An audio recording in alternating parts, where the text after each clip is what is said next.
Salam Indonesia, kali ini kita membahas tentang rekonsiliasi bank. Rekonsiliasi bank 4 kolom. Ini merupakan satu topik yang cukup menarik karena mempunyai tantangan-tantangan khusus. Mari kita ikuti penjelasannya. Rekonsiliasi bank itu masuk dalam pembahasan bab tentang cash and cash equivalent. Bagaimana tentang rekonsiliasi bank 4 kolom?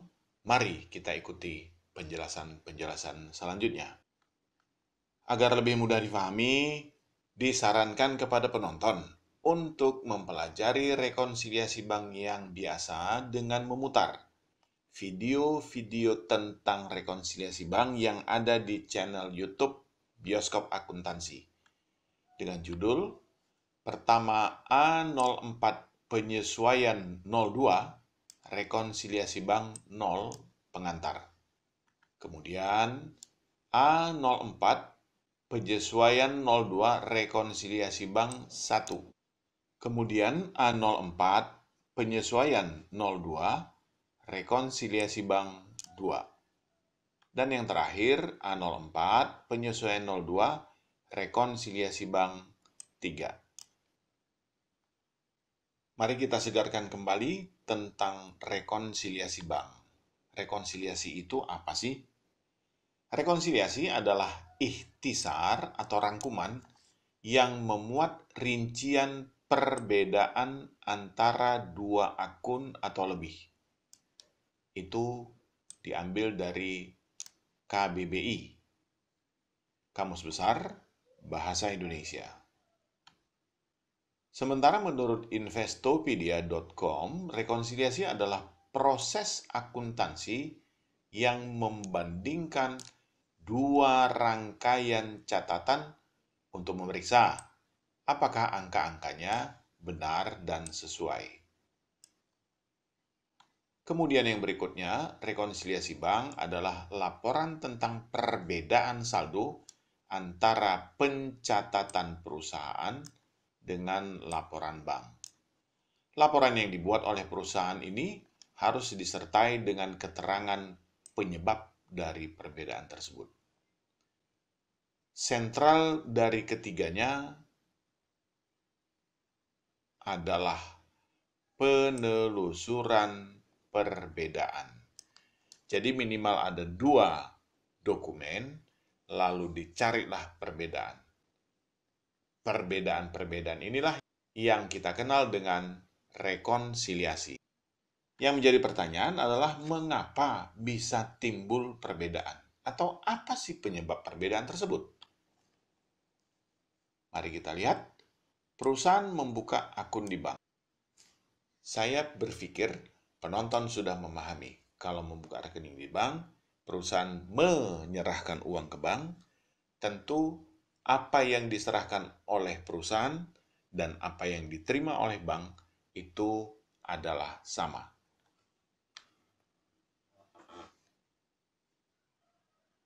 Kemudian yang berikutnya, perusahaan bertransaksi dengan menggunakan saldonya yang ada di bank. Karena ini sifatnya resiprokal, perusahaan mencatat, bank juga mencatat. Hanya saja tergantung pada kebijakan dan ketentuan masing-masing pihak. Kemudian dalam bertransaksi, kita harus ingat, momen transaksi antara perusahaan dengan bank atau sebaliknya, itu juga tidak mesti sama. Jadi ada perbedaan. Berikutnya mari kita lihat teori tentang transaksi resiprokal. Jadi ada catatan perusahaan, di sini ada catatan bank. Kita misalkan transaksi pertama ada setoran 1.300 dicatat di buku perusahaan. Lalu setoran itu juga dibukukan oleh bank 1.300. Inilah yang disebut dengan resiprokal. Mari kita lanjutkan. Transaksi kedua, ada penambahan atas rekening perusahaan di bank sebesar 3.900. Nah, lalu jumlah tersebut juga dicatat di buku perusahaan 3.900. Ini juga merupakan transaksi resiprokal.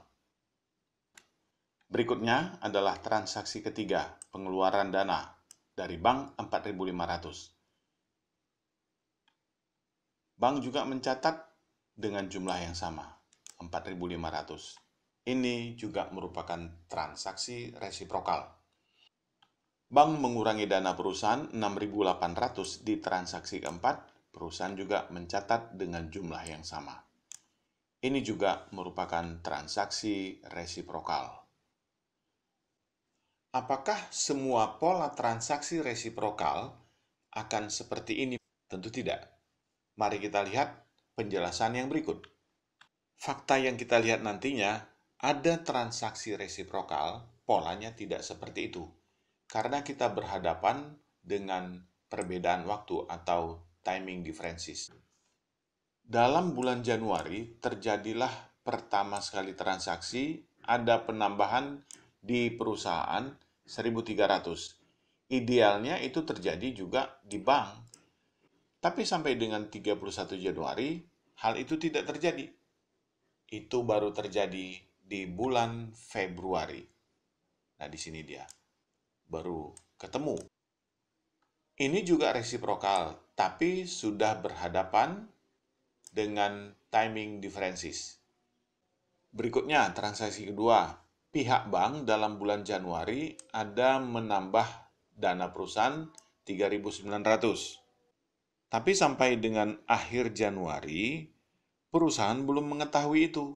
Dan baru diketahui perusahaan dalam bulan Februari.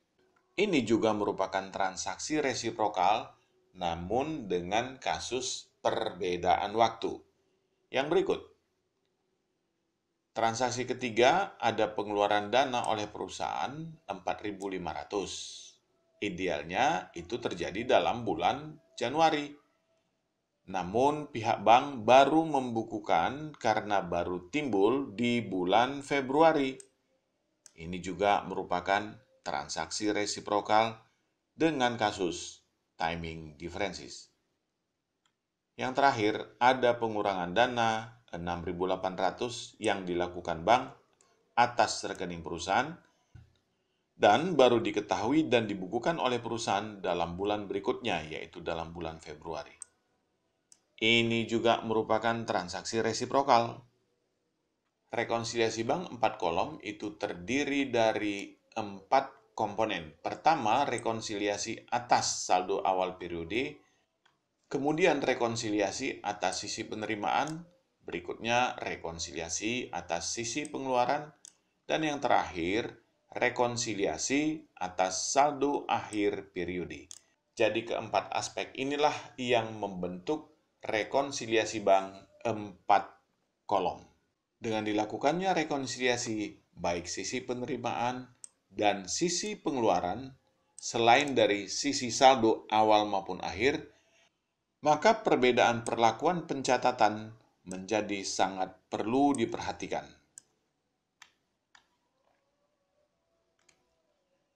Untuk memudahkan pemahaman atas pembahasan, kita perlu menggunakan asumsi berikut.